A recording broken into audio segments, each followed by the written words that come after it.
Welcome, everybody. My name is Professor Chris Alden. I'm the director of LSE Ideas, and also I hold a post in the Department of International Relations here at the LSE. Today we're going to be talking about the role of foreign African nationals and xenophobia in South Africa.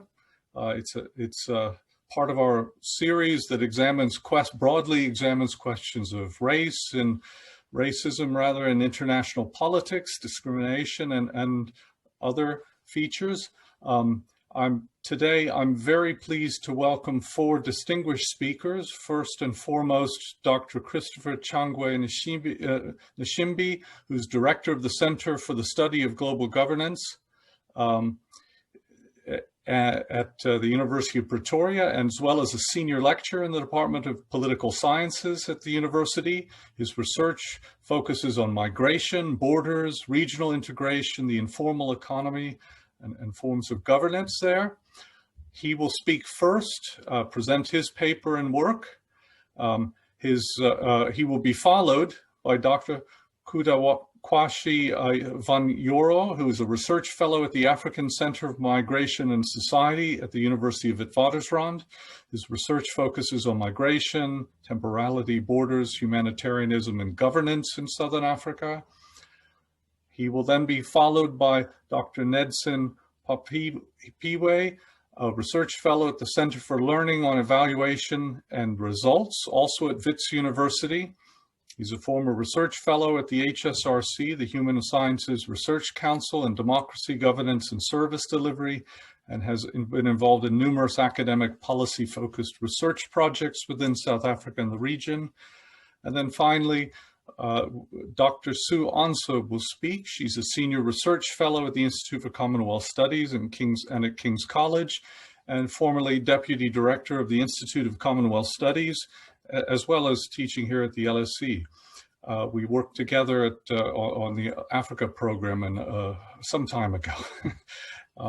She's produced extensive publications on Southern Africa and Cold War studies. Her most recent publications with Martin Platt was a biography of Robert Mugabe. So if I can ask Dr. Nshimbi to take the floor, or the virtual floor in this case, and speak on his themes today. Thank you.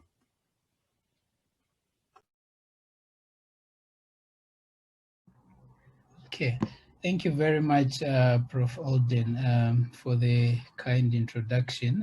My name is Chris Nshimbi, as introduced. I'm at the University of Pretoria in the Center for the Study of Governance Innovation. I'm going to speak about broadly, just to open the discussion for today, about the notion of xenophobia and foreign nationals in South Africa. And then when I feel I've spoken enough, I'll stop so that I let the colleagues also pick up from where I'm going to leave. So I'm basically just trying to throw some dust so that we can start a discussion. And the first point I would make in my discussion is when you look back at 2008 in South Africa, that year seems to have been the epitome of the most extreme violent aggressions and hostility against foreign nationals. And I would also include internal migrants in South Africa. That incident left over 60 people dead, and a lot of other people were injured, besides damage to property in the country. There have been some subsequent recorded major episodes which have occurred since then. For example, there was one again in 2013, there was another one in 2015, there was another one in 2019. But if you look at information that is obtained from, for example, the UNHCR, the Human Rights Commission, or the Lawyers for Human Rights, or indeed any other organization that works on issues that relate to or are operate in the interest of migrants and refugees and asylum seekers, you see that from that data, there's a suggestion that incidences of violence and aggression and hostility towards foreign nationals are actually a regular and a near daily occurrence in various locations of the country. So that, in fact, if I were to approach the understanding of these incidences from a peace or conflict or transitional justice perspective, then we could view the violence and aggression and hostilities towards the foreign nationals and internal migrants as a lived experience and not episodic occurrences. So they live in that condition or in those conditions, and it's not something that just happens today and then you have some quiet and after 3 days it happens again. You will find that some literature actually suggests, however, that South African nationals ordinarily dwell in convivial relationships with foreign African nationals in local communities in the country. So the argument here is that what is recorded as incidences of xenophobia are rather the exception and not the norm, but convivial relations are actually the norm and not the exception. This view actually echoes the argument that South African nationals are not xenophobic, and the violence and hostilities or aggression that is labeled as xenophobia is rather acts of criminality. And at the very worst, it's a manifestation of what is known as Afrophobia. So it's not xenophobia. And even the government in the country actually holds on to this view that it's criminality and also it's cases of Afrophobia, African fearing fellow African, and not xenophobia. So this view, to me, seems to be informed by a research that was conducted in 2008 by the Human Sciences Research Council, which cited deprivation and concluded that the reason behind the violence against foreign nationals was that poor Black people competed for jobs, they competed for housing and social services with foreign nationals. So it was really, according to the study, it was really deprivation and not xenophobia. So the study actually identified two patterns of the violence against foreign nationals in the country. The first pattern suggested that the violence tended to be targeted at foreign nationals from other African countries and not foreign nationals in general. Then the second pattern showed that the violence tended to be confined to urban informal settlements in the country's major urban centers. And of course, the study zeroes in on, and I'm quoting here, the legacy of apartheid, which has deprived older male respondents of opportunities to acquire skills, was strongly articulated as having placed local residents at a severe disadvantage vis-a-vis foreign nationals, end of quote. And the study actually goes on to now cite a respondent who said that, and I quote the respondent, now we have the new government, but they never consider the fact that we were deprived the chance to acquire skills. The government must design the program to give us skills so that if I get 100 rands, I can make it a million tomorrow. Instead, foreigners come in with their skills, they took our jobs and our business. A foreign man can come and tell you that you are stupid, you don't know how to use money. How would you feel? End of quote. So that was a quotation in the study, citing a respondent in the study. So I must note here that this study was motivated again by the 2008 xenophobic attacks on foreign nationals. And in fact, it was a commissioned rapid response study which was conducted over a period of 2 weeks and was intended to investigate the underlying causes of the outbreak of xenophobic violence. And here I underscore commissioned and also 2 weeks. And if I remember, I'll come back to those issues that I've underscored. But the point that I want to make quickly also is that the vast majority of research on migration and its related challenges, such as xenophobia, that focuses on South Africa, generally investigates the incidence of migration in the post-1994 era. So this gives the impression and assumption that migration to South Africa only started or significantly increased in, or rather after 1994. I somewhat dispute that, and for me that should be able to explain the reason why you have these tendencies to be aggressive or to be violent towards the foreign nationals if you go beyond or before post 1994. So if you just look at the legacy, normally legacies, you look at present to future, you don't look at the history. Okay, so this tendency leads to the conclusion that the increase in migration is the reason behind the hostility, the aggression, and the spate of xenophobic attacks on foreign nationals. So in other words, foreign nationals come in to take available opportunities, they take jobs, they take houses, they consume services which are meant for South African nationals.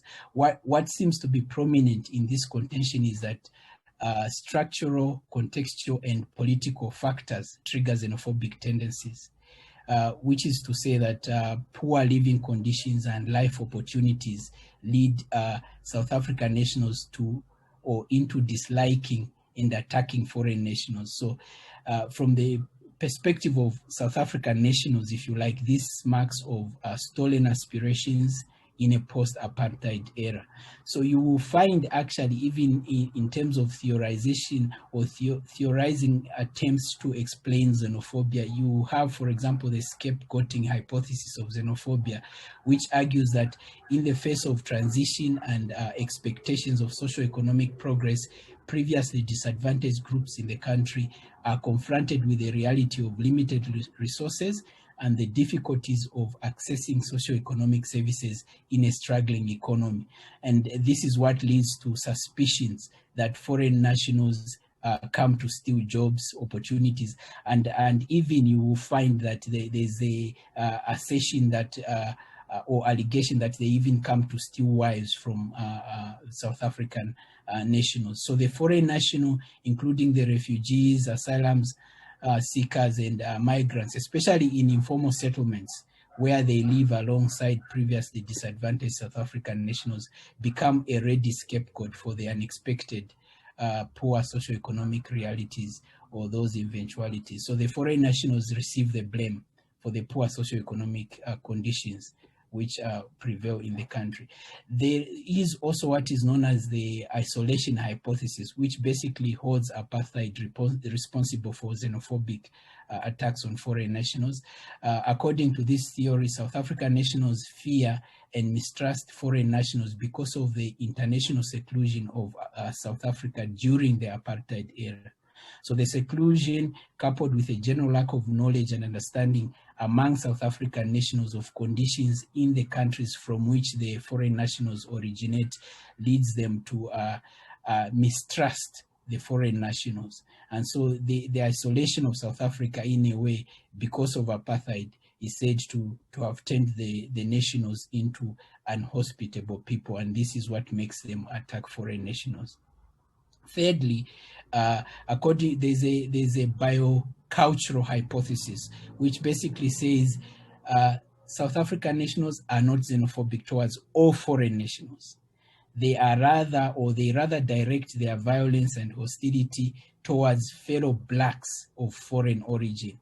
But these fellow blacks look visibly different in terms of physical appearance from South African nationals. So the skin color, for example, or the speech of the foreign nationals are said to be very distinctly different from those of South African nationals. And this is why they are feared, this is why they are disliked or hated or subjected to aggression by the nationals.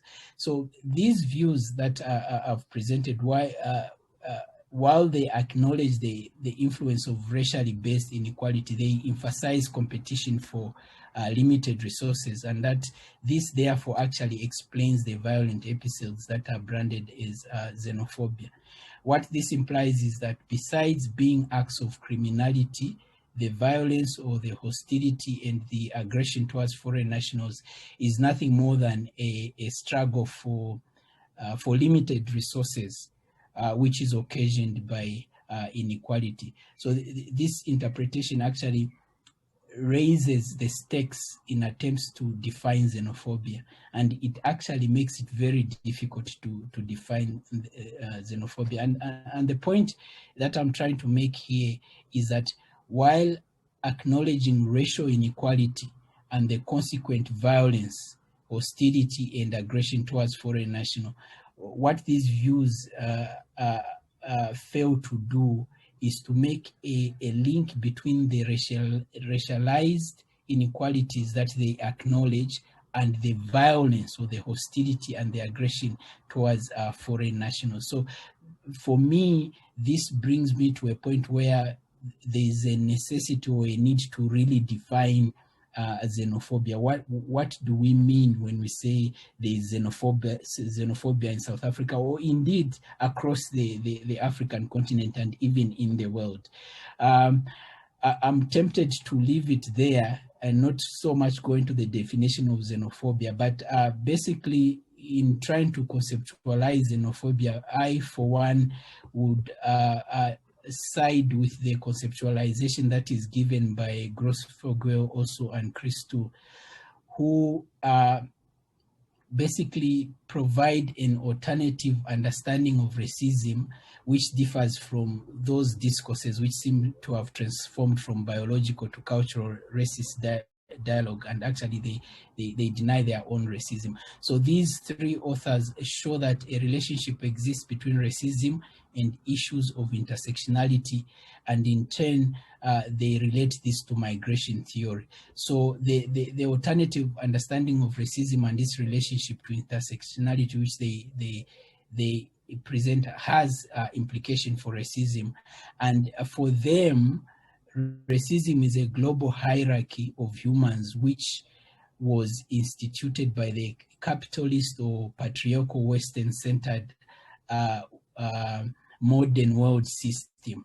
And so you have a hierarchy of individuals and of people in terms of basically skin color, but it goes beyond skin color. So because generally when you talk about racism, the general understanding is that it's based on skin color, but skin color is certainly not the sole marker of racism. So specific social practices that depend on colonial histories exist in various parts of the world where racism is accordingly variously marked. So racism may be a basis upon which people in those parts of the world are hierarchized into inferior or superior groups.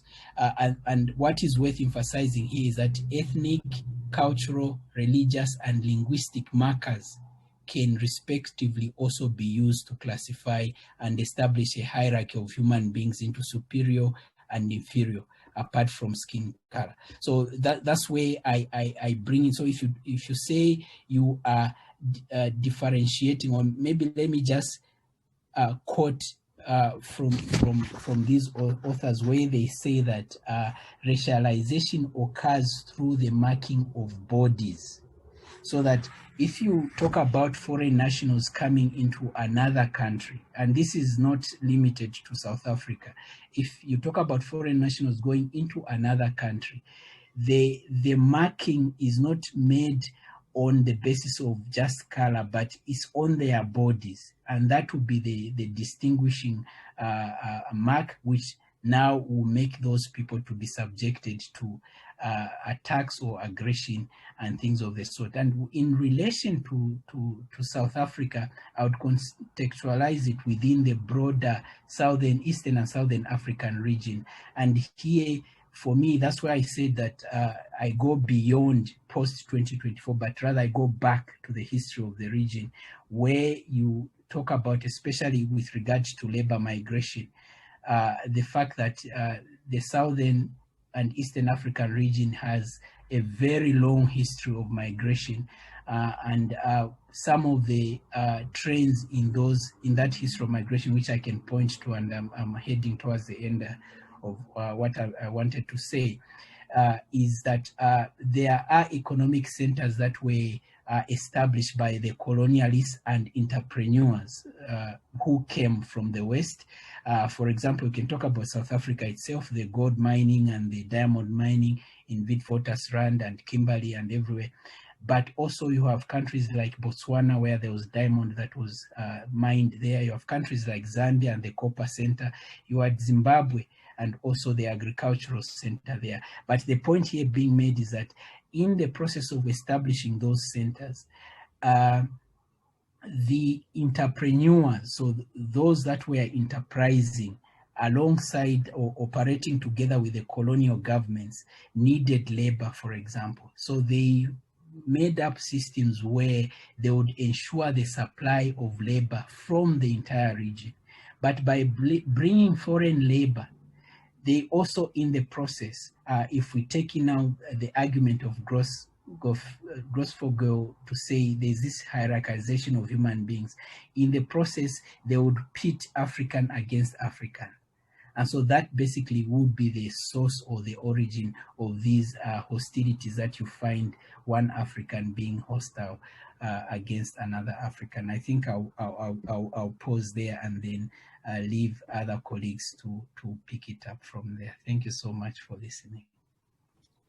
Great. Thank you very much, Chris. It was fantastically broad and yet detailed as well. So I think you've set the scene and you've provided us with a lot of material which to think about the topic. Now, if I could turn to Dr. Kudakwashe Vanyoro, Kudakwashe, if you could pick up and from there and give us your perspective. Thanks a lot, Prof. Chris Alden, and thanks a lot, Prof. Chris Nshimbi, for the presentation. I really think that this is an important conversation, and I'm really glad that we could make time to kind of have this sort of an engagement.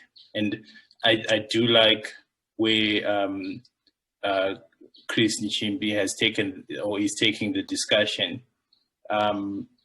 because I also sort of try to take a perspective that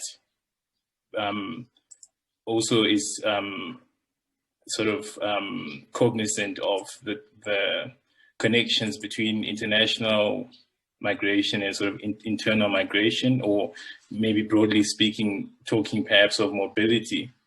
And also, I think this idea of embodied corporal experience is important in our understanding, particularly as Chris has already mentioned, in a context where xenophobia and intolerance are a widespread and growing concern, and have sort of remained an issue in South Africa repeatedly since '94. And I do like this idea that this should not necessarily be seen as mainly a question of episodic occurrences. It is part and parcel of people's everyday realities. And in this regard, I'm going to talk more from the angle of sort of public health as a sort of case that I have looked into, to try maybe to also echo and perhaps generate some kind of a discussion around some of the issues that Chris has already mentioned. So one of the things we know from some of the scholarship that exists is that xenophobia is mainly targeted at African migrants, but some categories experience it differently. For example, Nigerians may be more criminalized in popular discourses than others for selling drugs and running brothels, or perpetually, of course.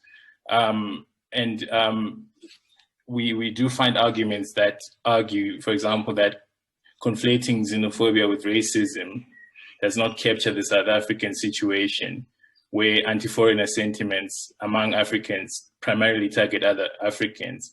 But I think it is important, maybe drawing on New York Cosmos' work, to see how xenophobia is a form of discrimination closely related to racism, since foreign status, as he would argue, is declared on the basis of the crudest racist stereotypes.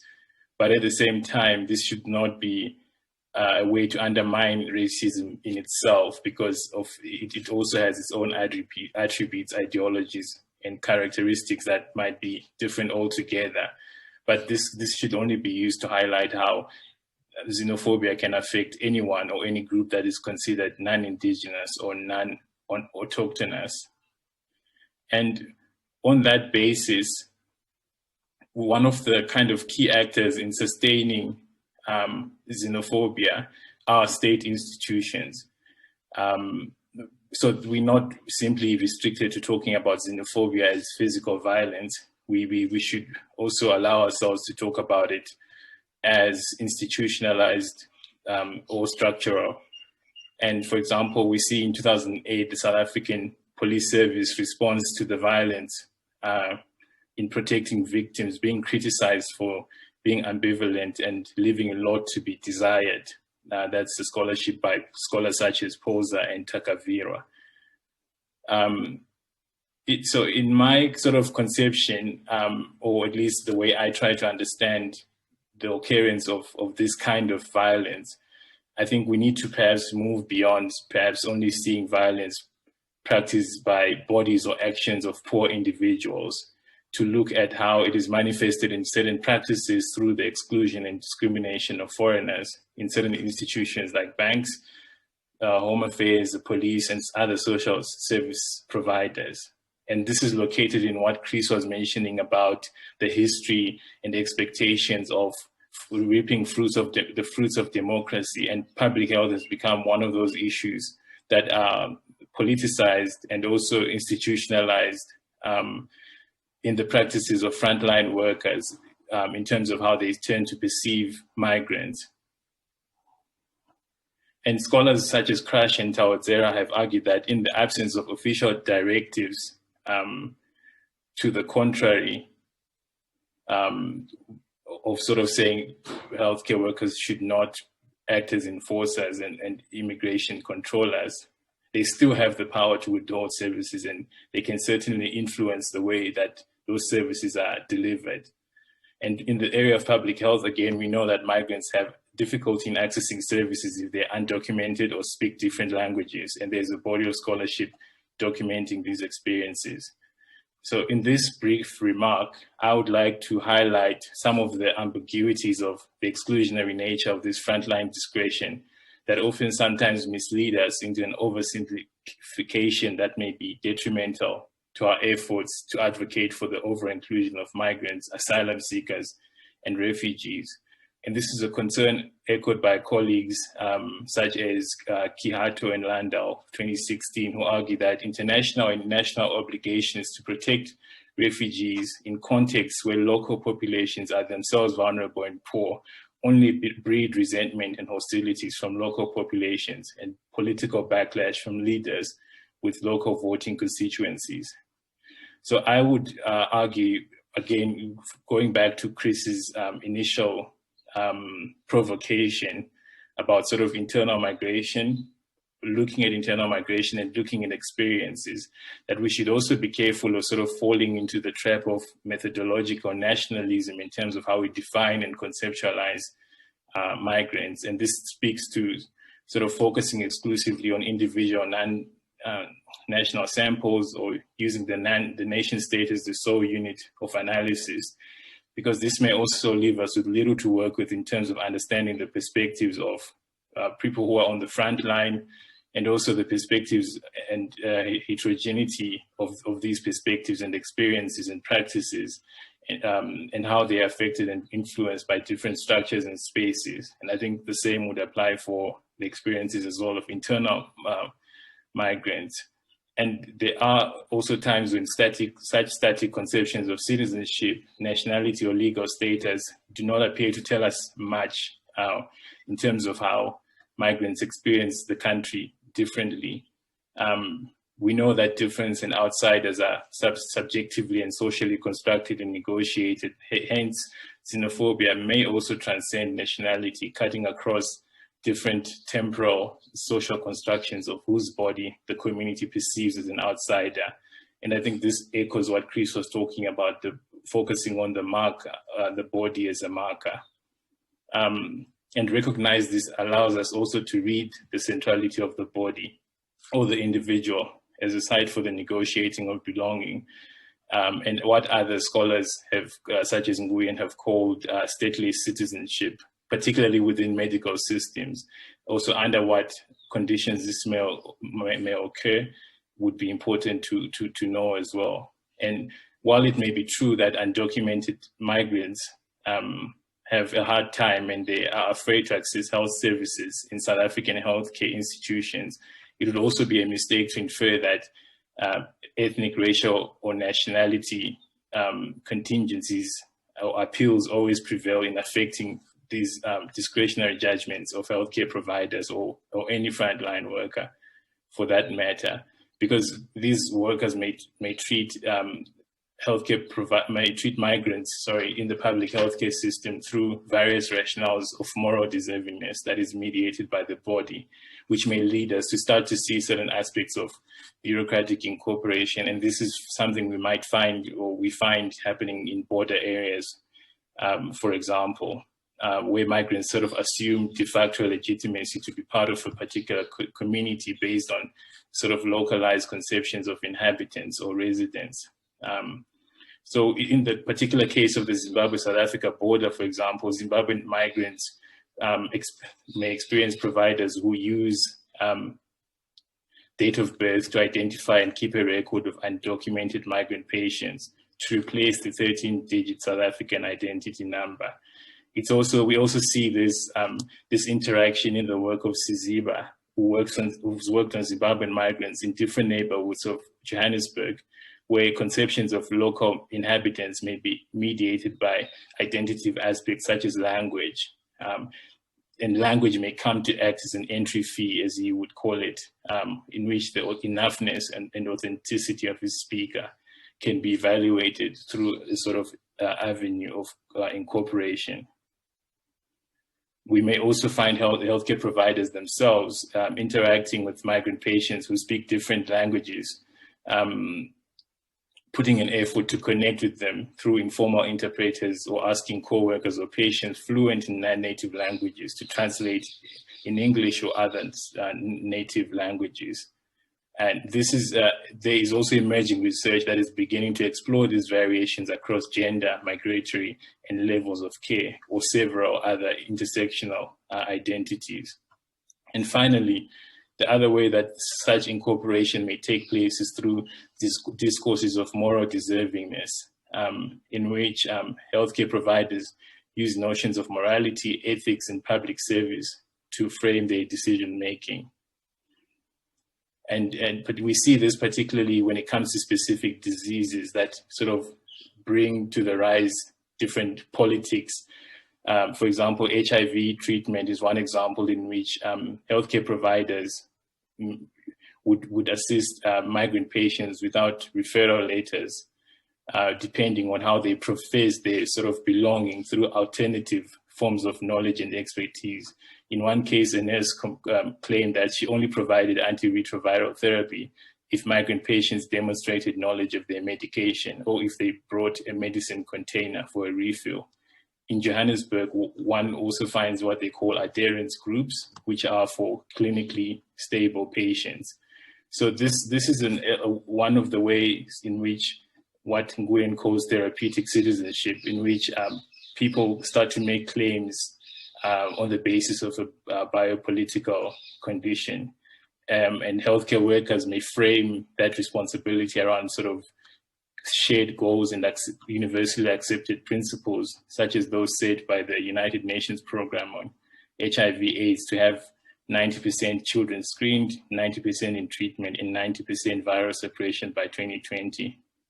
More recently, one can even be as ambitious to suggest that ongoing calls against what my colleague, Professor Very, calls at the center calls vaccine nationalism, and also which is also a call that the South African president has also taken on, present an opportunity for these kinds of biomedicalized framings that sort of seek to sort of transcend nationality.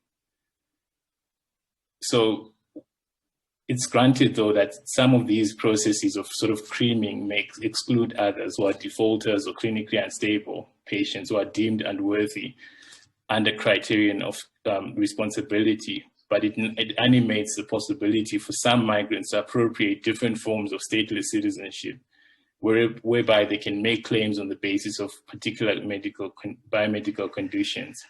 Perhaps I would argue, in concluding, pushing the debate beyond autochthony and citizenship will also allow us to identify opportunities where informal, inclusive, and innovative practices, convivial, if you would like to call it that, to go back to Chris's terminology, are already taking place on the front line, in spite of what policy or political directives that might be xenophobic or discriminatory or racist might even say. So I will end it at that. Thank you. Super. Thanks, Kudakwashe. It's appropriate to talk about public health in the era that we are in, the era of the pandemic as well. So there'll be much, I'm sure, to follow up on that. If I could ask Dr. Nedson Pophiwa, please, to speak. Thanks. Thank you, Chris. Just let me know if my sound is clear enough on your side. All right, thank you. And thanks to my predecessor presenters. I think they did set the tone quite very well. I just wanted to speak about most likely some of the points that have already been raised. So there'll be some duplication in some areas, but a little bit more emphasis on issues that I feel that could also have been amplified. And I want to start off with, and not necessarily even speak about the definition of xenophobia, but rather the rejection of the word xenophobia in the public, at least in the public sector, or by officials who operate in different sectors within the country. I want to start off by a personal experience as having been a researcher in 2014 working on the review of the 2002 Immigration Act. And when we were invited to present our findings to the then Minister of Home Affairs, Naledi Pandor, who only had a short stint in the ministry, one of the things that happened was that at the end of our presentation, in the question and answer section, she made a very remarkable comment, and I had been the one who had made the presentation. And she took me back to a slide where I had actually used the word xenophobia. And for her, she challenged that particular slide and the use of the term and said, look, I do not believe that my people are xenophobic. And she spoke about the fact that she did not believe so because or an attitudinal behavior. And so for her argument was that her people could not just be outright xenophobic for no apparent reason. And she then gave an account of how in the late 1980s and in the early 1990s, hotel staff used to be, and restaurant staff used to be South African citizens in her explanation. And so she says, after 1994, how did it so happen that slowly but surely, there has been almost a replacement of the same staff that used to serve them in restaurants. And that replacement could be Zimbabweans, could be Congolese, or any other African nationals from different countries from the continent. And that made me ponder a little bit, because she just didn't stop there, but went on to say, I honestly don't agree with what is now the African Center for Migration Studies, ACMS, in the way they express that indeed my people are xenophobic. And she said, it's a pity that my meeting has to end now, but I would like to have more dialogue in future with researchers and really iron out some of these issues. Now, it only took about another 2 weeks before there was a cabinet reshuffle and she moved ministry. But what was interesting is that the report that we tabled to her did not see the light of day, because within 2 weeks after she left office, the new minister announced new regulations, which are an amendment to the Immigration Act. And yet the department is the one that had commissioned us to do a research on reviewing the immigration policy itself. So it simply meant that whatever we had written did not filter into the Immigration Regulation Amendment of 2014, which then came shortly after we had submitted our report. And that tells you that at the apex level, discussions around the use of the term xenophobia themselves are sort of what I would say there has been a rejection of the term. And the official adoption of the term or the phrase violence against foreign nationals has been the more preferred terminology. The government communications department often encourages the use of such a word, such a phrase, violence against foreign nationals, because it opens up to interpretations such as elements of criminality are probably behind a certain episode or a certain widespread incident where violence occurs. Now, that is not the only term that has been rejected over time. I think the use of the word international migrants or migrants also has not even made it to some of the official documentation. You will find it, but not all the times. What you will find is the use of terminology such as foreign nationals. And foreign nationals is the use of terminology such as foreign nationals is also equally interesting, because it is a replacement of what was referred to as aliens in the Aliens Control Act, which was in the pre-1994 era. So substituting aliens by using foreign nationals has become sort of the norm, and that is the more widely accepted terminology. And why do I make reference to this? It is because when you speak about xenophobia, you sort of attach a certain label that then requires that there is something problematic in society, which perhaps even politicians themselves might not know exactly how to address. So the quickest solution is always to send in police who will make some arrests and then quell that violence, and then life continues. But from 2008, a decade later in 2018, you could tell that a decade later after 2008 violence, nothing much had changed. If at all, there was even more confidence in local communities that at any given time, when they feel frustrated, it is very easy to vent out frustrations against migrants or foreign nationals, as they're often made reference to. Another point I would like to bring out is what I would call the rise of immigration enforcement within the non-state actor space.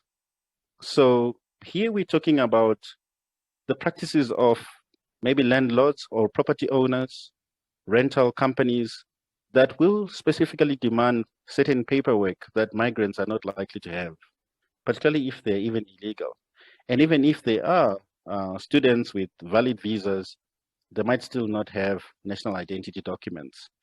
And I think in some of the early work of Professor Landau, one of the things that he had identified was that, considering that there are about 11 official languages in South Africa, and there are about, let's say, equally so, 11 ethnic groups, or 11 ethnic groups, that would mean that if you were in Johannesburg and you spoke, and you're at least coming from one of the ethnic groups, your only identifier of national import or national significance would be your identity document, and not necessarily the fact that you are South African or from the country or born in the country, but rather the fact that you have that identity document. So then that is then put into algorithms, into online applications for, as Kuda has already mentioned, it could be finance with banks and so on.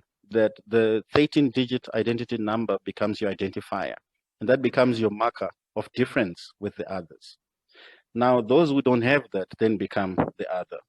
Now, when I say the rise of immigration enforcement by non-state actors, it then manifests itself even in the labor recruitment processes, where sometimes unions might challenge the appointment of a certain, even if it's a professor, there can be a challenge in the university that we would not like that appointment to be done, because we would rather want that position to be changed to become a developmental position, which will look at employing at least a local candidate. Now, my argument is that there really is no, I would not say we can fault some of those practices, but it is just to pick out how some non-state actors have then decided to also police immigration where they feel that it is failing at the state level, and therefore putting that into other spaces. In some cases, protests against illegal immigrants then come up in communities. In some cases, you have communities where drugs become a rallying point for a community.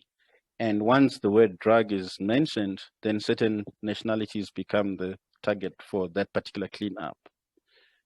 Now, the role of local actors in also settling territorial conflicts or territorial scores in these communities where you find large groups of migrants is also quite critical, because it is sometimes local actors that could be self-appointed community leaders, self-appointed group or maybe gang leaders who have certain vendettas against others or claiming territory, by then protecting certain foreign nationals who run business or migrants who run business, and saying, do not attack these ones, but going all full force in attacking, it could be migrant shop owners in the next street. So the complexity of labeling and xenophobia also comes into that space. That is why perhaps the minister during that time challenged me on the use of the word xenophobia itself, because it is not as simple to explain as we sometimes, as Chris has already mentioned, we oversimplify in some cases. And why would I bring it so far? I would say an advocate or somebody who is protesting against migrant-owned spaza shops, as they call them, or migrant-owned tuck shops in their community, that he wants them to be owned by locals, can actually be employing a foreign national as a domestic worker in his household.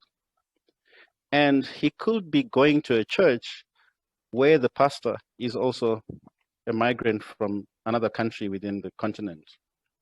So this is an individual who makes choices about which parts of his life he wants to allow certain foreigners to be his closest, and in which other parts of his livelihood are under threat when foreigners are the ones who are leading in them. So it then becomes very complex, because one person could be equally supportive of certain initiatives, but completely against other initiatives. Hence, the emphasis on attitudes then becomes equally always difficult or fluid when we try to apply it. Now, I also want to take a step back and reflect on ourselves as the scholars who have been writing on migration over the years within the South African context, that there are certain failures within the way we have approached migration research, migration studies, which is not to do with the rigor that we have put into it, but rather the consumption of that literature widely into spaces where it matters the most. Because in those spaces, those are the areas where actors will be able to either bring a change to some of these attitudes that we see, or some of these policies, or some of these practices that we see, which are sometimes anti-immigrant.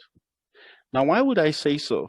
If you look at it, for the most part, there are very few, or in comparative terms, students who would take up research, yet if they are from host communities, or at least if they are citizens and they are students, who would then take up topics that really look at at foreign nationals or at migration.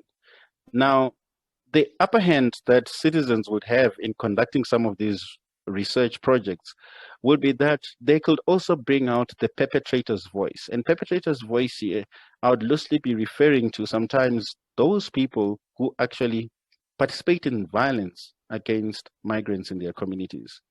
It is not accessible to a migrant researcher from the start to even go into, for example, areas that have of high hostility against immigrants to try and interview the ringleaders or the perpetrators and get that voice. So that voice sometimes remains silenced. Sometimes it is crudely presented by journalists who do go into some of these areas. But articles that have the rigor and the same kind of rigor that articles that have been presented on migration themselves have not cut it into that space. So if the story is only told by migrants about immigration, how will locals begin to understand what happens, for example, at borders? If you look at the border post, I think in 2020 December, one of the most fascinating things was that the border between Zimbabwe and South Africa went to a standstill for days. But each time a local specialist came out on or can I say a public commentator or a public intellectual came out on TV as a respondent to maybe to speak on some of these issues, you often were cringing if you are an expert on migration, because it seems to be as if that all of a sudden there was an avalanche of people wanting to get into South Africa after the festive season. Well, that was actually not the case, because over years, just before 25 December, traffic flow is always at its highest. So because COVID regulations were being enforced, screening and temperature checks, it just made the queues become even much longer for kilometers and kilometers. Yet that trek, or that great trek as it appeared to be on television screens, on international bulletins, was actually something that was not outside of the norm, but rather had been exacerbated, obviously, by the delays that were being channeled through COVID-19 regulations and enforcement. But because I remember as part of my doctoral thesis, I looked at that same period, whereas in some cases 2,000 people can cross the border, or 2,000 crossings can happen during a given day. At Christmas time, or just before Christmas time, or during the festive season, it can peak up to 26,000 crossings within a 24-hour period. And that is a lot of people moving, buses, trucks, and motor vehicles. So obviously, knowledge of some of these things requires also to filter through. And that is why I'm saying that as long as our scholarship, our writings do not reach the places where they need to really be read and to be understood, it will always be equally so an us and them kind of a scenario. But as I also work towards concluding my presentation or my discussion, where did policy miss the plot? And in an article that I wrote with Wenzel and Viljoen in 2016, one of the things that we looked at was that it was as if 1994, there was a sudden realization that there was a need to revise immigration policy. And revising immigration policy then meant rethinking what had been the target population for migrants. Prior to 1994, the apartheid government had always designed its systems, its recruitment processes to recruit unskilled and semi-skilled labor migrants from the rest of the Southern African region. There were labor recruiters, sometimes even those who would recruit by hook and crook, to really deliberately recruit migrants from the region. And yet, after 1994, the argument was then that we need skilled migrants. So the critical question we ask in that article is, how do you undo over a century of a practice in which certain parts of the continent, in which the immigration policy targets unskilled migrants, and all of a sudden it begins to target skilled migrants? So how do you delete a century and a half of movement. And as I come to a closure, I also want to mention that one of the things that I found working in different sectors within the country is that there are also certain unacknowledged roles of departments of state within South Africa. One of them is the Department of Social Development, which has been running community dialogues at a very low level between migrants and also perpetrator communities, especially in hotspot communities, which have been identified by Freedom House. And seeing social development specialists or social development workers really working with communities to bring dialogue between them and the victims of violence really is encouraging. So sometimes we miss some of those.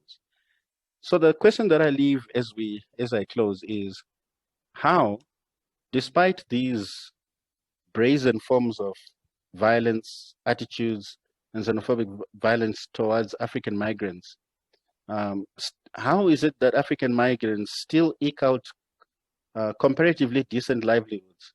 And in some cases, they also claim place and belonging to South Africa, regardless of all these issues that we are speaking about. Thank you.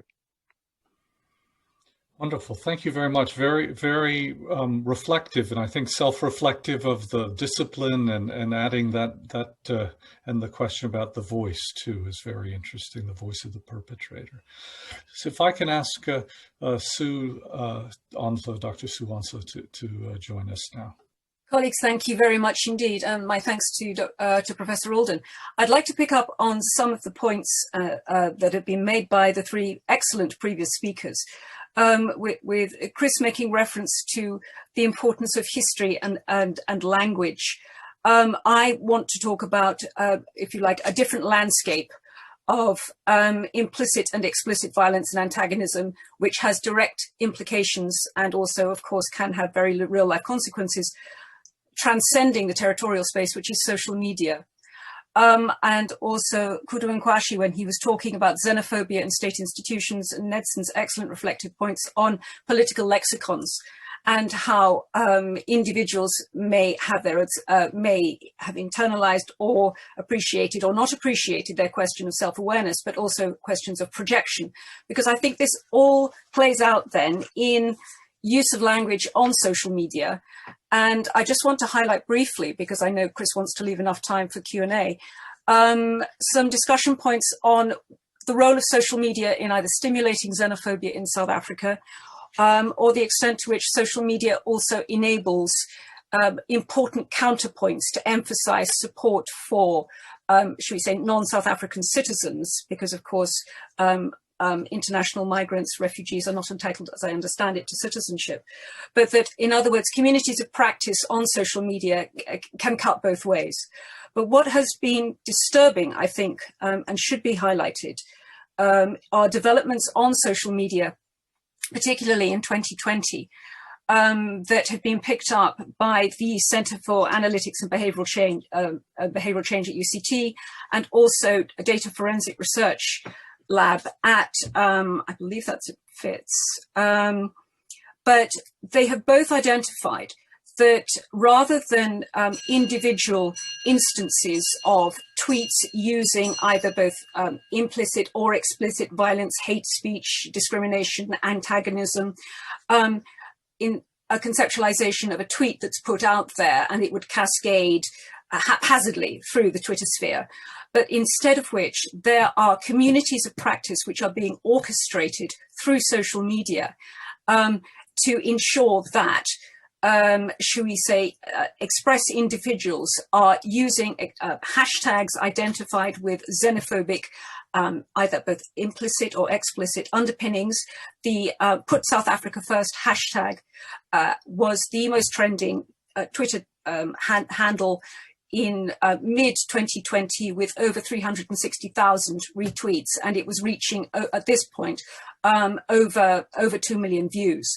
So given the consumption of social media, I think that we as researchers should be looking at different landscapes of where there are contestations and how communities of practice can be fostered, can be augmented, and that these are not necessarily incidental and or haphazard, that they can be deliberate and coordinated. And according to the DFR, the Data for Forensic Research, that this is highly deliberate. They have conducted extensive data mining of Twitter's APIs, going through literally hundreds and thousands of tweets, using express hashtags, with focusing particularly on Put South Africa First, and have come to some very, very disturbing conclusions, which rather than Put South Africa First being, shall we say, an affirmation of the value of South Africa and South African businesses, there are extreme elements emerging within it, almost hiding in plain sight, because most of its users are staying below the bar, which Real 411, which is the fact-checking website established by Media Monitoring Africa and the South African Electoral Commission, so that the public can report hate speech, discrimination, and it can be investigated. But instead of which, there are an established community of users who are deliberately orchestrating a community online. Courts Africa identified that the march to the Nigerian and Zimbabwean embassies in Pretoria on the 23rd of September was orchestrated online. And this was the first time that such a, shall we say, a demonstration, rather than more spontaneous, manifestations of violent xenophobia attacks in townships, in informal settlements, but that it had been, as I say, a clear community of practice.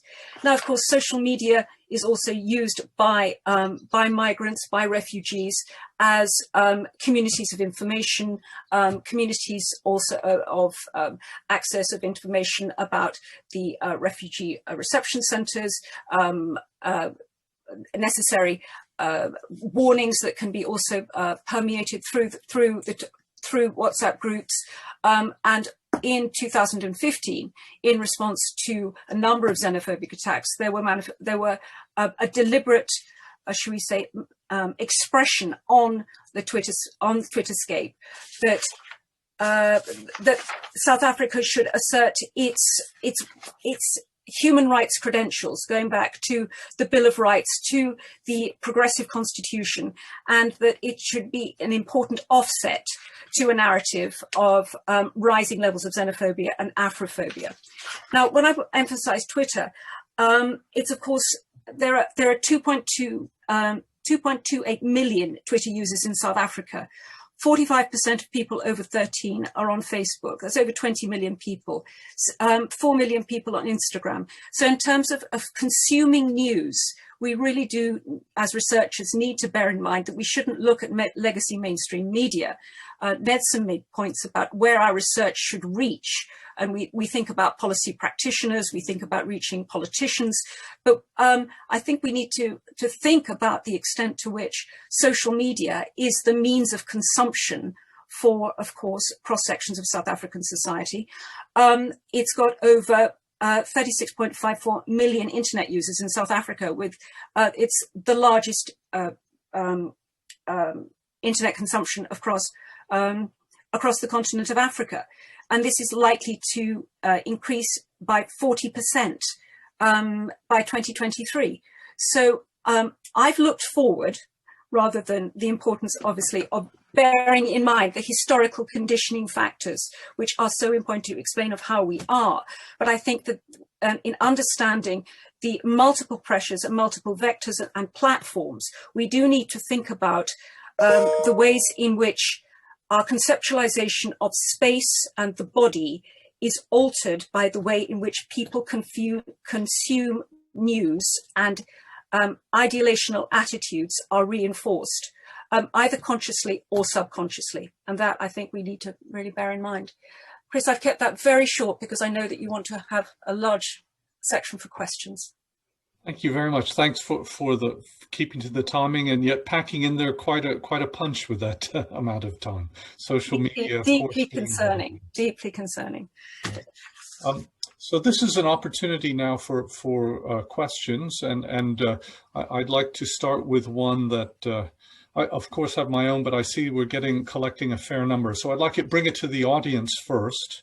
And if there's time, I'll ask my own, which is, let's start with a question from Bahati in Nairobi, who asked, and it's not directed at anyone in particular, so I would ask that any of the panelists speak to it who feel that they wish to. The question is, what is the perception of refugees and asylum seekers specifically? Is this competition for scarce opportunities and resources also evident? Is there data on this? So they're framing the question with regard to refugees and asylum seekers and their perceptions of these questions on xenophobia and the relationship to employment and opportunities, scarce resources. I don't know if Chris wants to say anything first, since you came first, or if others want to jump in from there. Yeah, yes, thank you so much for the question. For me, the question is quite,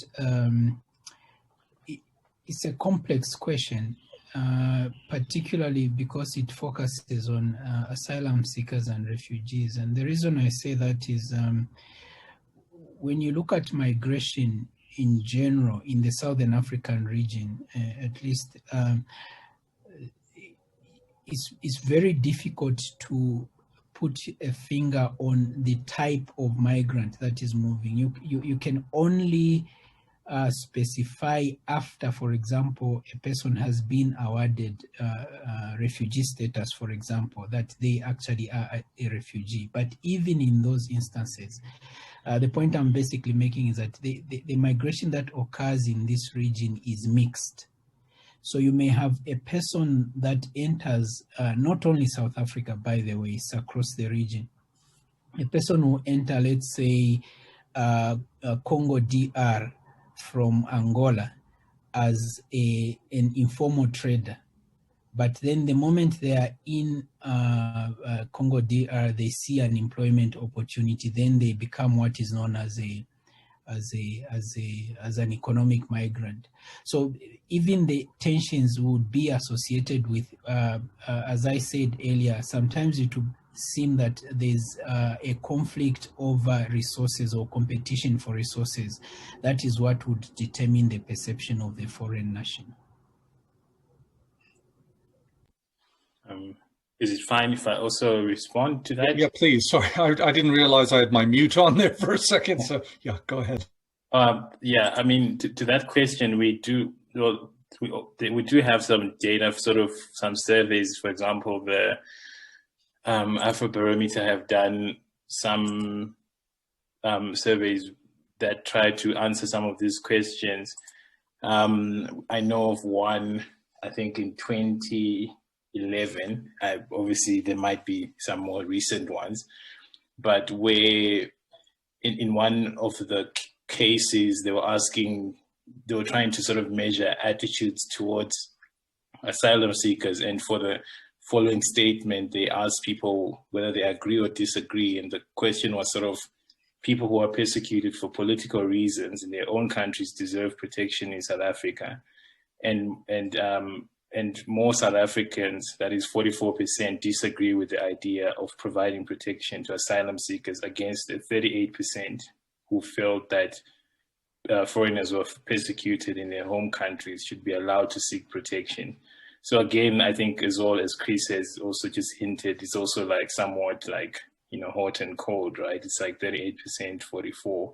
And obviously in between, some people not agreeing or disagreeing, and some saying they don't know. But when it comes to attitudes towards sort of foreigners in general and employment opportunities, for the statement, foreigners should not be allowed to live in SA because they take jobs and benefits away from South Africans.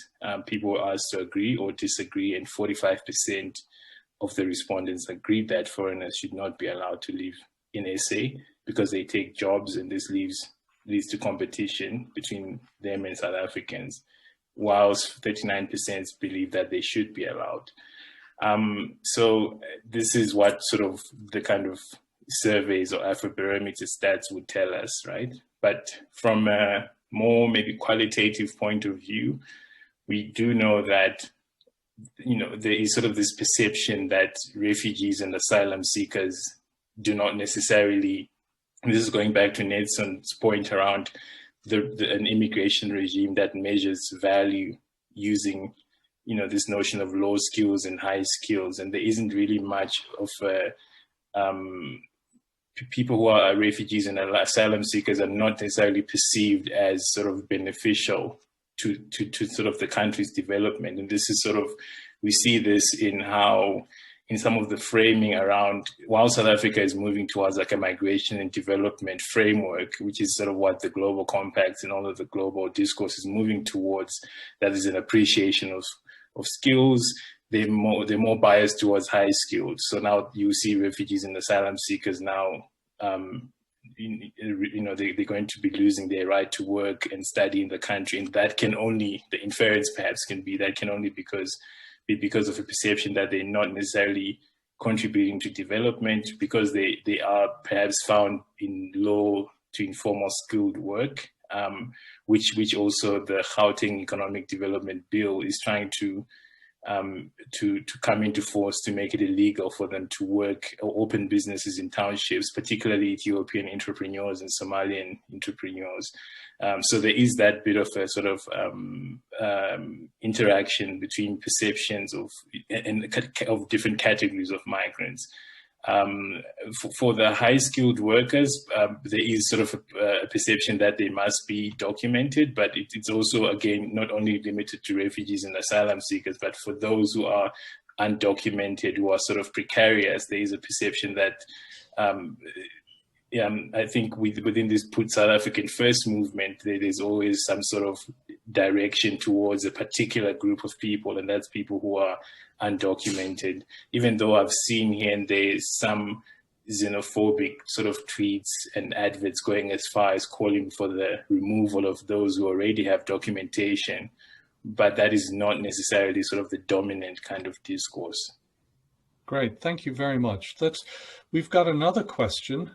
Oh, sorry, you want to weigh in? Okay, quickly, if you. Yeah. Oh, just quickly. I just want to highlight the work of my colleague Nick Maple, who's just finished his PhD at the Refugee Law Initiative, and he's identified that there's a popular narrative of people, refugees, or shall we say, asylum seekers, abusing the system.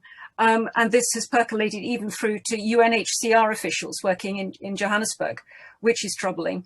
But that Nick's picked up in his research on ideas that they don't, 90% of asylum seekers do not qualify for asylum status. This is actually stated in an ANC policy document from the Department of Home Affairs from 2016 of the Green Paper, which the inference is that these are economic migrants or they're criminals, but they've made quote bogus claims. So if that's indicative of, should we say, of particular mindsets within state institutions, that's very troubling. Very much so. We've got another question from Joshua Watazima in Melbourne. Could the speakers comment on COVID-19 related xenophobia that's occurred in South Africa in May, June 2020? So if one or two of you could comment on that. Perhaps we should start with Nedson, who hasn't spoken.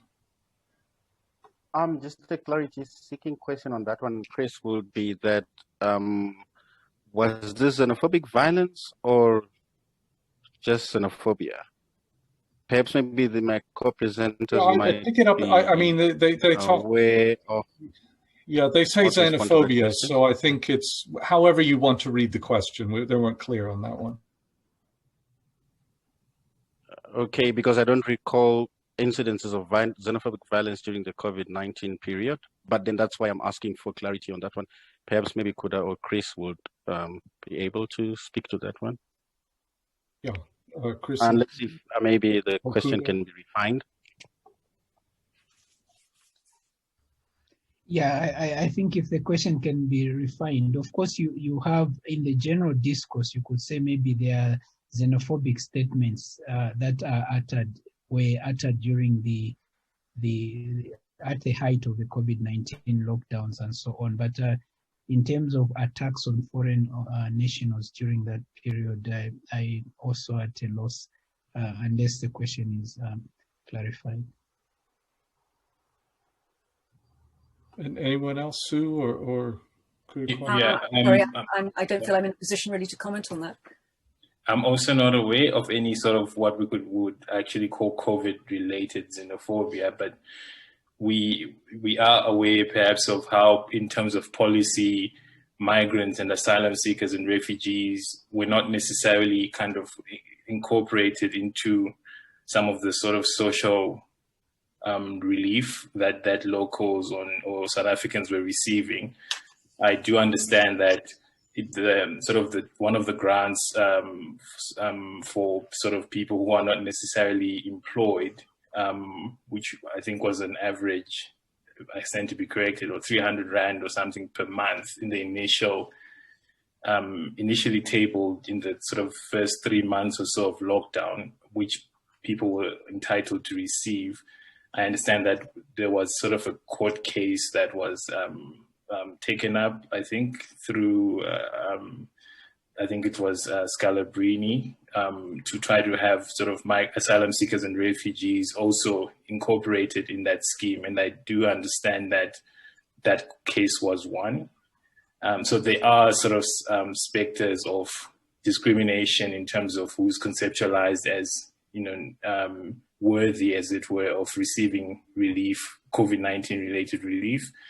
Perhaps also the sort of erection of a fence at the border between Zimbabwe and South Africa, that kind of also cost a couple of the state a couple of millions to put up. Again, I'm also not necessarily privy to whether that was, structurally, whether that was ever completed or not, but there were those kinds of proposals on the table, that also raised the alarm, I think, for certain people who perhaps see this as a stigmatization or of particular bodies as perhaps being a threat to bringing the virus to South Africa, which is very counterintuitive, seeing as it is that South Africa is sort of a metro kind of hub for the entire continent, and people were flying in from different places during the early phases, and that is also how through different forms of travel that are not necessarily cross-border, that is how the COVID-19 sort of spread or came to the country. So it is a very, again, sort of a race, again, going back to perhaps the organizing principle, sort of you racialize bodies in such a way that you don't necessarily see where perhaps you could be channeling certain efforts because of a particular perspective of particular individuals. And that is as far as the COVID-19 xenophobia interaction goes, in my understanding. Yeah, it strikes me that certainly it's partly phased in the sense that early on one saw people of Chinese origin being implicated as being carriers of or something, and then as this thing became truly globalized rather than localized, that story changes. So it's a very evolving. It may be that dimension is what the question speaks to. Here's another question from Mercy Gitonga. To what extent does xenophobia vary across different socioeconomic groups across South Africa? Is it less prominent among skilled workers and higher socioeconomic groups? I don't know who wants to tackle that one. Maybe I can go first. I think with regards to that question, it does vary, yes, across different socioeconomic class groups. And that's why I mentioned that in some cases, it's the situation where certain non-state actors have taken that particular responsibility to sort of police immigrants, to say maybe property owners might then be the ones that say you cannot rent an apartment without perhaps an identity document or a bank statement with 3 months of income as proof, or your pay slip and so on. So that'll be the socioeconomic level. And then as you go to the much lower socioeconomic classes, then you have sometimes incidences that even lead to the violence itself. So I would say it does vary. And in some cases, we have heard, I think one of the media moguls who owns a very prominent newspaper, the Mail and Guardian, once took it upon himself, because he is originally from Zimbabwe, to write his own sort of reflection on the level to which it also occurs to him across the boardrooms where he controls stakes and sort of like discusses very important business, that at his level, at board discussion level, he would actually be experiencing certain attitudes that show that he is not, or that he is, or attitudes of othering. And he wrote quite at length at how that really affected him, and that it was not just the man on the street in the poor informal settlements who was finding the heat, but also at that level as even a shareholder of a big newspaper company. So I'll stop there. Would anyone, sorry. Well, I just want to, of course, mention Herman Mashaba, who was, of course, the first person to use Put South Africa First hashtag. I mean, he achieved controversy, should we say, as mayor of Johannesburg. And the tweet that I'm making particular reference to, that he launched in April of this year, implied in the accompanying video various crimes allegedly committed by foreigners. So, I mean, he's a leading South African businessman. Another person with Action South Africa who has retweeted the Put South Africa First is, of course, Mario Kumala, who is the founder of, as I say, South Africa First. A range of xenophobic attitudes that Chris elaborated with considerable skill exist within different classes of South African society. Can I ask then a question by Verena, who wants to know if the speakers could touch on the gender dimensions of this discrimination. Is one gender disproportionately affected? Is the type of violence and discrimination different towards different genders? Could I ask, if I turn to you, Sue, first to address that? I don't have enough data on that. I wouldn't want to hazard a guess. I'm going to defer to colleagues. Okay. Chris, do you have a comment on that particular aspect? I would defer to Kuda, but just to generally say that at least if you consider the discrimination and also the violence against foreign nationals in the context, or rather from the perspective of one of the approaches that I referred to, particularly the decolonial approach, then you would broadly argue that whatever negative experiences that foreign nationals go through or suffer, they are more pronounced for women than they are for men. So they suffer, I would say, maybe twice or four times than the men would suffer.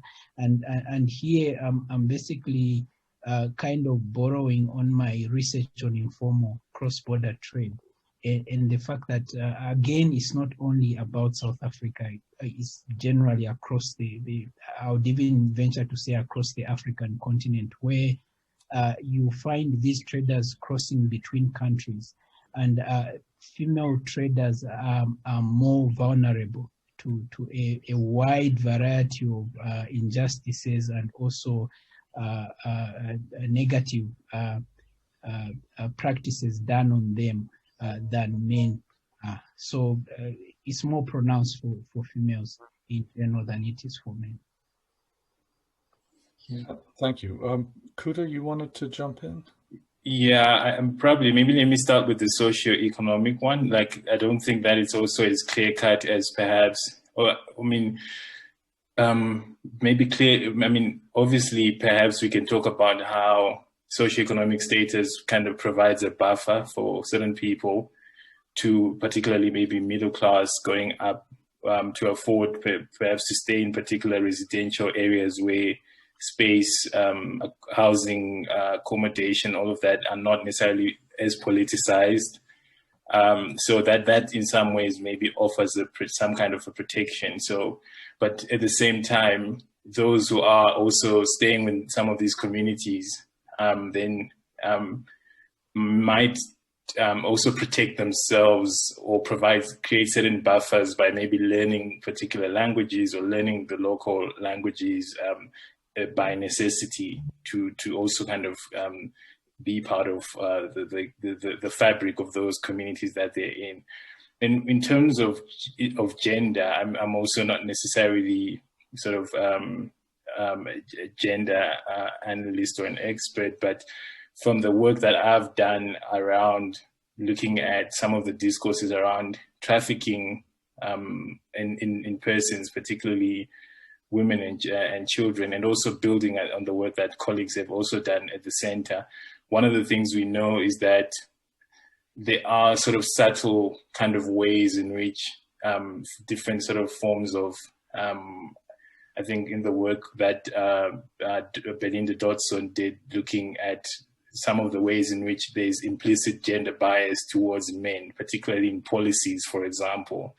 We find that when we have a policy that's developmental or sort of driven by a migration and development agenda that only sort of recognizes or sees high skills or highly skilled people as the most preferred, you're naturally turning also into a sort of, or inherently turning into a sort of masculine or patriarchal, as it were, sort of forms of governance, because what you're doing there is looking at the profile, as she does in her work, of people or women from the region who are not necessarily educated, who don't necessarily have as many networks, who then have to move to South Africa to find work, and then over and above then become undocumented. You're basically sort of putting them at the kind of sharp end of structural violence. So perhaps that is the one kind of gendered way we can look at it. The other way is how trafficking policies or sort of also take away the agency of women by sort of, who are working in areas such as sex work, by sort of suggesting that they are victims. And this is, again, scholarship that's been done by scholars such as Palmery and Chandre Good at the ISS, who have looked at how some of these moral panics around issues such as trafficking and how they are attached to particular bodies, particularly women and children, might undermine some of the ways that they seek to assert their own autonomy and volition in terms of their migration journeys and experiences. So perhaps without crudely referring to that as xenophobia, we can think about how the state becomes complicit as well in marking particular bodies as without agency in very expedient ways that also kind of work hand in hand with securitization, because the more you're able to show that these women cannot move of their own volition into a trade such as sex work, then also I think the more you are able to also just simply police them as you please, and also undermine their aspirations. Thank you very much. I wanted to ask sorry, Nedson, would you like to come in on that? Yes, could I just refer also the question to the issues of maternal health? I thought Kuda was going to touch on that. There are quite a number of dissertations that have looked at discrimination, even amongst Somali women, where there was female genital mutilation, and in some cases you'd find healthcare workers sort of being at the forefront of denying certain access or ill treatment of pregnant women when they go and give birth in some of those hospitals. So maybe that's an area to look at. There's quite a lot of theses online from Wits University that one can look at. Thank you. Great.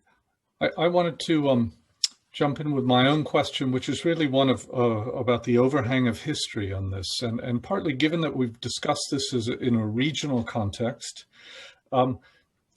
does the past in the form of colonialism, the distinctive and different forms of colonialism in the region, I'm thinking of the Lusophone versus the Anglophone, does that change some of the dynamics that when it comes to xenophobia, as it presents itself in Angola, Mozambique, does that change anything, or was that is that a superficial way of understanding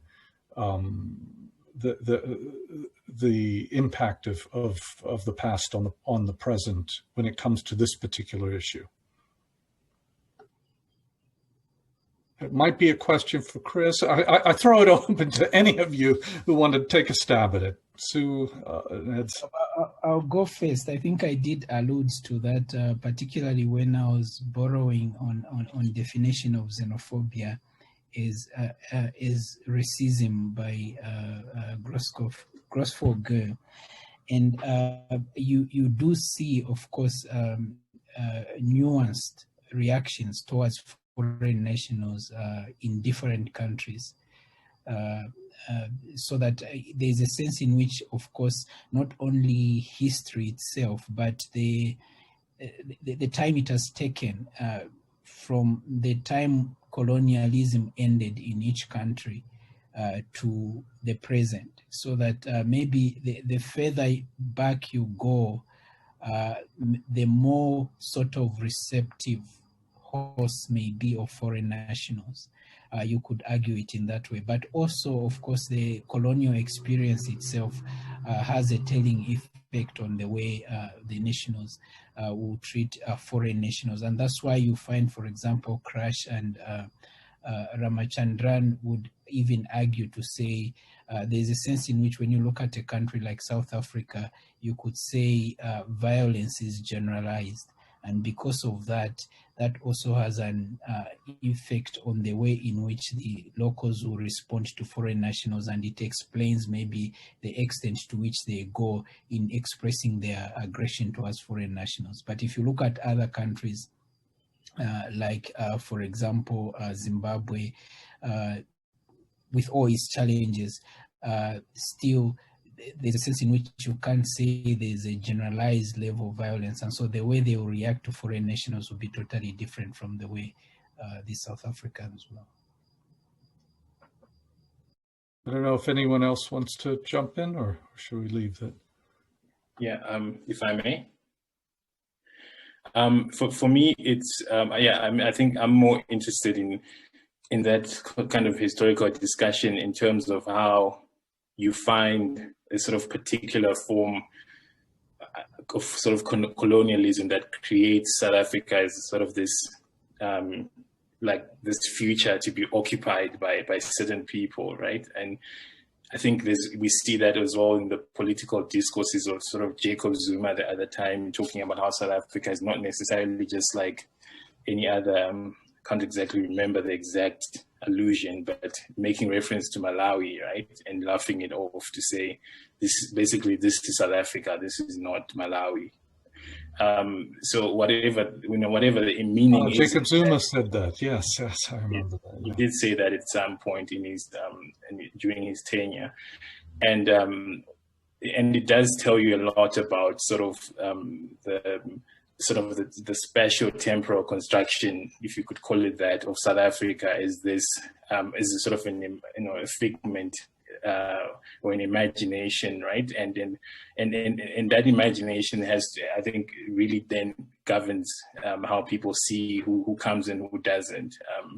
And I think in terms of history, one can also think about the ways in which certain nationals are perhaps perceived as part of the collective national identity by drawing on particular aspects of history that perhaps certain cadres of the ANC or Umkhonto sees, or the military wing, were harbored in certain countries, and et cetera, in as much as that narrative is hasn't necessarily sort of led perhaps to any much sympathy, as it were, or we can't really trace whether or not, but one could argue that some of those narratives also create certain hierarchies of who perhaps belongs in this particular country and who doesn't necessarily belong, or at the very least who can have a particular stake or a claim to say, I shouldn't be attacked because we were the ones who took care of your people during this time.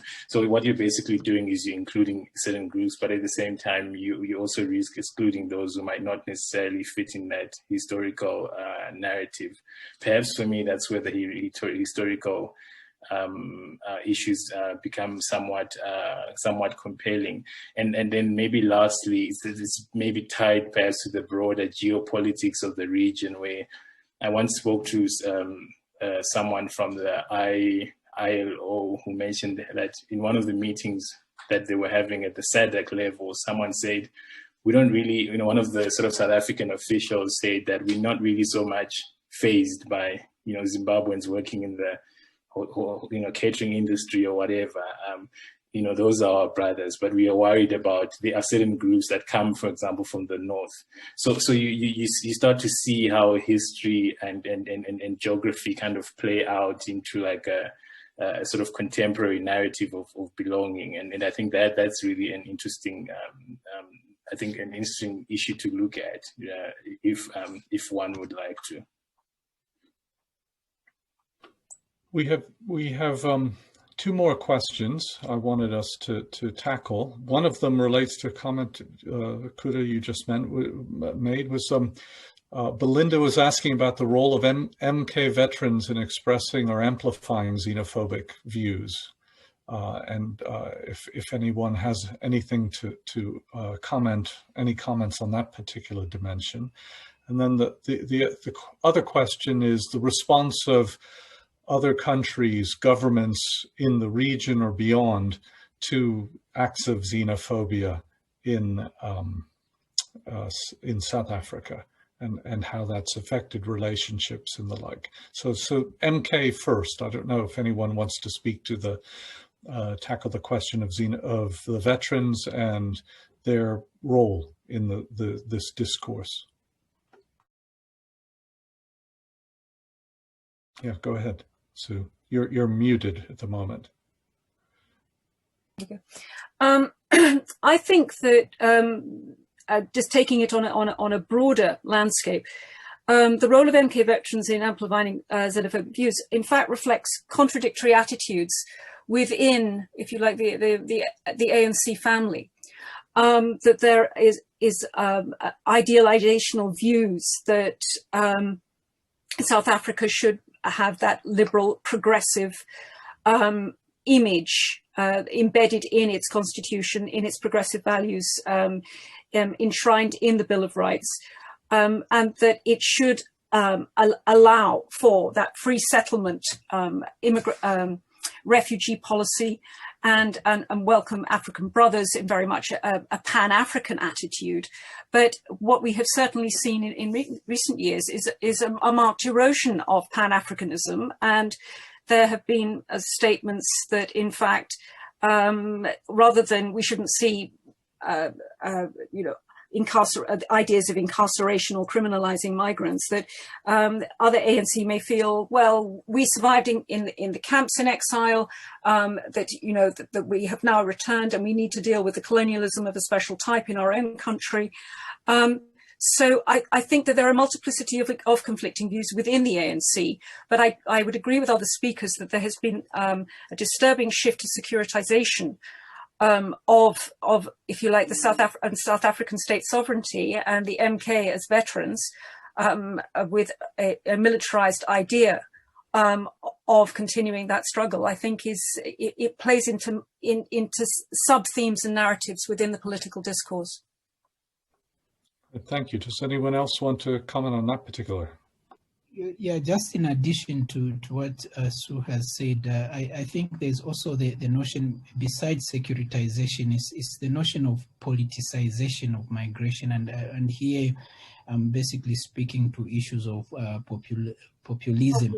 Yeah. Using migration as and you have to look at this in the context of the cycle of elections that happen in the country. So this year particularly, we have local government elections coming up, and one would think that if you look at the trends on social media and also the MK, their activities starting from last year, you tend to think that it's basically strategizing to say we have local government elections coming.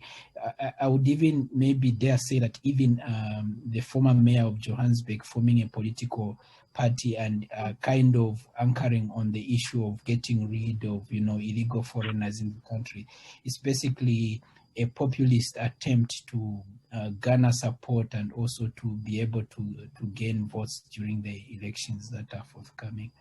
Then the other question was about the reaction in the region, with particular reference to the not the most recent, but at least the 2019 attacks. I think that's the first time when we kind of saw a defined response from the diplomatic corps in South Africa. So we had diplomats from other African countries. They basically grouped up together and demanded audience from the Department of International Relations, which they had, and of course they expressed their displeasure with that. But we also had a number of countries in the region. I remember Zambia was supposed to have the Zambian national soccer team or football team was supposed to have a match with the South African team, and the Zambian government said they would not allow their team to come and play football because of those attacks. I think there was another country, it might have been Malawi, I can't quite remember. So you have this at the national or government level, you have these diplomats and also a government saying they're not going to play football or soccer because of the attacks. But within the countries in the region, also in those particular attacks, so I think it was 2019, we had a number of matches organized, and even actually South African interest in terms of chain stores that operate in the region, where the nationals of those countries went and closed up those chain stores and did not allow them to operate, just to express their displeasure with what was happening. So those were some of the reactions that we saw in the 2019 attacks. Great, thank you. Sue, do you want to? And of course, in earlier attacks on foreign workers within informal settlements and within the townships, there was, of course, the well-known Nigerian outrage that required that there really was an explosion of nationalism and a sense of patriotism within Nigeria, with all sorts of tropes of South Africa in turn being identified as lazy and unreliable. There were attacks on South African business, demands for compensation. So just to respond to that earlier question. And one, if I can ask the speakers, because I know it's particularly in South Africa, it's getting late, so I don't want to cut into your dinner and what have you. But just one last question from Francis Musoni at the University of Kentucky about the role of the mainstream media. Has it acted to mitigate anti-foreigner sentiments or attitudes amongst ordinary South African citizens? If anyone could take that on.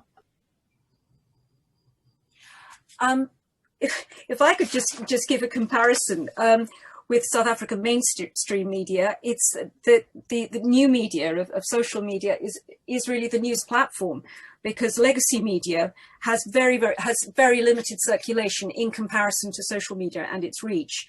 If you think of the stats of the Star, biggest, has 75,000, the Argus 27,000, Cape Times 29,000. It's appealing to a very small constituency of middle-class educated voters, yes, but that is, of course, the English language print media, but other language print medias also have, in terms of print media, limited print runs in terms of social media use reach. I think you can divide media in South Africa between state-controlled and influenced media and independent media, but I would also say that it's not as bad as the Wild West of Facebook or of Twitter or Instagram. But there have been multiple instances of questionable statements and implicit or sliding towards more explicit antagonism towards towards migrants and refugees. The popular discourse the politicians' discourse, I think, which of course is reported, is also part of this. And you have instances of xenophobic statements, but within a context of a highly polarized and diverse and divisive use of language towards others, be they journalists, be they political opponents. And I do think that in discussion that we should also bear in context, that broader context of South African society. I don't wish to minimize the importance of looking at the manifestations and understandings of xenophobia, but I do think it has to be understood particularly in the South African context. Yeah, if I could also just add, perhaps my own, just my observations really lately have been perhaps how certain issues in the media are left open-ended. So if a politician says something that's problematic, then, you know, you listen to it and you go make yourself a cup of tea when, you know, hoping that once that statement is done, someone is going to step in and say, let's clear the air. This is where we need to substantiate fact from myth. I don't think that the South African media kind of are doing as much of that at this particular moment. One example in point is, I think there was a lot of fury around the Prophet Bushiri, who's a very prominent, charismatic Pentecostal prophet who had his own sort of tax issues, and he managed to skip bail from the country to Malawi, and there were issues now being raised about. I remember watching like the Home Affairs minister being grilled. You know, is this country safe? Our borders safe? You know, if there's people like this who can just do as they please and leave as and when they please, what's really happening? So, you know, it's again some kind of moral panic around it, and also at certain points there was, you know, one can also tell that, you know, that this risks generalizing perceptions about migrants and who perhaps is doing this kind of, you know, people saying if this kind of a person who's high profile can just escape, God knows what's happening, you know, with our borders, you know. So it becomes a very sort of criminalization, securitization issue of migration, as opposed to sort of addressing the person in question, right? I'm Zimbabwean. I wasn't there when he was doing what he was doing in his church, right? So it's all of those, and, you know, and then when that kind of portfolio meeting is done, no one really steps up to say, okay, let's disentangle some of these issues. Which ones of these concerns are substantiated, which ones are not? So things are sort of left floating in the imaginary, and then you know, anyone can do what they please with that kind of discourse. Great. I'm going to take that as the penultimate statement on the topic. If Nedson, do you have something else that you would like to say in regards to this, a sort of summary, and then I'll turn to Chris to wrap it up for us tonight. Not really. I think I was also trying to answer a question about insurgents and what can be done. And I think the trucking industry is one where there have been serious attacks on truck drivers and burning of trucks. And I think the answer, I typed it up to say there should always be in future, early warning signs must be detected, and there must be relevant or appropriate policing related to that. But at the same time, there should always be early enough dialogue between the perpetrators of that particular violence, because usually some of them come out with a face and say, this is what we stand for. Just like Belinda Dodson's question around the MK veterans, that they said their own grievances are not being looked into, and therefore they decided to partner with the trucking company, with the truck drivers groups, and then started driving out foreign traders in Durban. And so there's need for that dialogue to always be there, rather than for politicians to come at the end and simply say, we are looking into it, because in the end, it always resurfaces in a different town or in a different location within the country. So there's that need for early warning signs to be obeyed and observed, and tactful operations be put into policing that, so that future things do not come in and become a problem for the country. Thank you. Sorry, let me ask Sue to, and then Chris, to bring us to finality here. I'd just like to say that in terms of moving forward, I think there needs to be a dramatic improvement from the government's response and the regulatory environment to deal with manifestations of xenophobia in terms of dealing with hate speech, discrimination, incitement to violence, and actually to put into action its national plan to combat racism, racial discrimination, xenophobia, and related intolerance. And I think that there is, of course, a very active debate going on in South Africa at the moment about how to, about the media regulatory environment, which also does need to be addressed. So this is part of an ongoing discussion. So just want to briefly say that. So Chris, if you want to... Yes, maybe just to point out also with regards to especially the legacy media and following the 2019 attacks, at least we did see a positive response from government. I think then Minister Igaba actually came up even with an award for maybe most, I think, prominent or most active foreign national. There was an award that was prepared for made for a foreign national that makes the most contribution or something like that. But apart from that, we did at least see some kind of a shift in some of these broadcast stations, for example, where they would make statements to say xenophobia is not good, and basically dissuading people from engaging in xenophobia and promoting this "We are one Africa."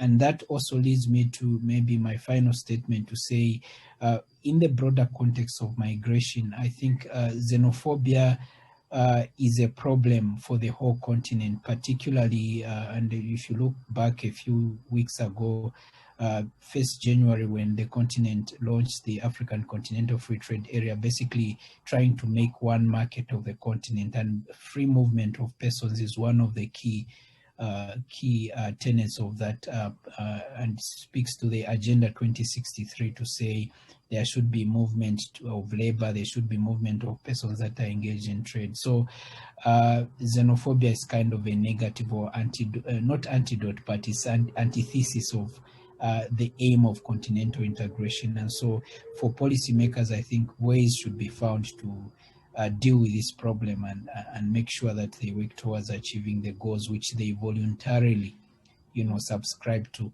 in seeking to integrate the continent and also the regions in the continent.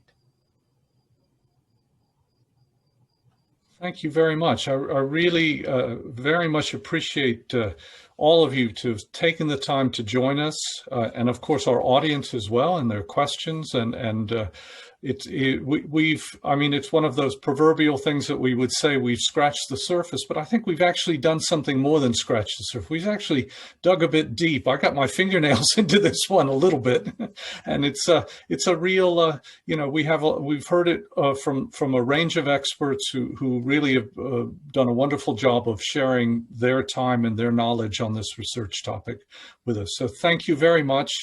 Thanks to Chris, Kudu, Nedson, and Sue. And the broadcast is recorded, so it can be recorded again, and we'll have links with their respective emails and the like. So thank you, and good evening to everyone. Thank you so much, everyone. Thanks, Chris. Thank you. Bye. Thank you.